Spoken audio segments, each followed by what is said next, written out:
লালমনিরহাটে কোনোভাবেই থামছে না নারী ও শিশুর উপর সহিংসতা। গত মঙ্গলবার থেকে বৃহস্পতিবার পর্যন্ত 4 শিশু ধর্ষণের শিকার হয়েছে।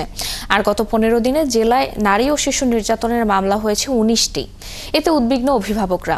এসব ঘটনা রোধে প্রশাসনের কঠোর নজরদারির দাবি তুলেছেন তারা। সামিউল ইসলাম পাটোয়ারি মিলনের তথ্য ছবিতে প্রতিবেদন।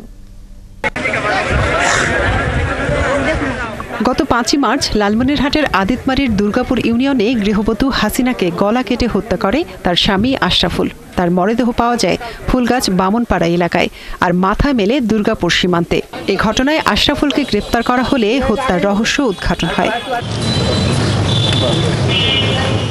একই সময় তিস্তার মোস্তফিতে রুবেল নামের এক শিশুকে হত্যা করে মাটি চাপা দেয় হত্যাকারীরা। কাঁচা রাস্তাটা যেখান থেকে নামছে ওই জায়গাটা। গোটা লালমনিরহাটে এমন নৃশংস ঘটনা বাড়ছেই। ধর্ষণের নজর থেকে বাদ পড়ছে না শিশুরাও, তাই শিশুদের স্কুলে পাঠাতে ভয় পাচ্ছেন অভিভাবকরা।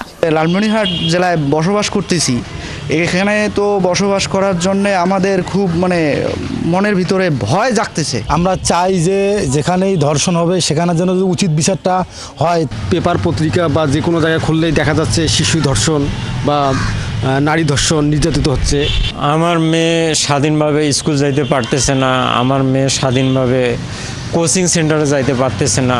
আমি আমার সন্তানকে নিয়ে তো উদ্বেগ প্রকাশ করব। আমার ভাস্তি, আমার ভাগ্নি, আমার বোন, আমার চাচি যারা আছে তারা আজকে নির্বিঘ্নে শিক্ষা প্রতিষ্ঠানে যেতে পারবে কিনা, শিক্ষাক্ষেত্রে তারা তাদের অবাধ বিচরণ থাকবে কিনা, সে জায়গায় তো সবচেয়ে বড় শঙ্কিত আছি আমরা। বিশেষজ্ঞ চিকিৎসকরা বলছেন ধর্ষণ বেড়ে যাওয়ার তথ্য প্রভাব ফেলেছে শিশুদের ওপর। ধর্ষণের শিকার নারী বা শিশুদের মানসিক ভারসাম্য হারানোর শঙ্কাও রয়েছে। পুলিশ সুপার ও জেলা প্রশাসক জানালেন, নারী ও শিশু নির্যাতন রোধে প্রশাসনিকভাবে বিভিন্ন ব্যবস্থা নেওয়া হচ্ছে। জেলা মহিলা বিষয়ক কর্মকর্তা, তারপরে জেলা জাতীয় মহিলা সংস্থা, এদের মাধ্যমে নিয়মিত উঠান বৈঠক করে থাকি, তাদেরকে কাউন্সিলিং করে থাকি।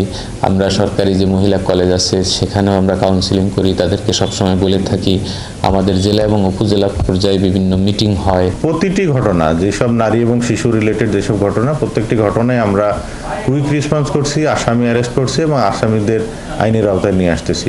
জেলা পুলিশ ও আদালত সূত্রে জানা গেছে, শুধু মার্চ মাসের 15 দিনেই 19টি নারী ও শিশু নির্যাতনের ঘটনা ঘটেছে। তাই নারীর প্রতি নির্যাতন বন্ধ ও শিশুদের নিরাপত্তার জোর দাবি তুলেছেন জেলার মানুষ।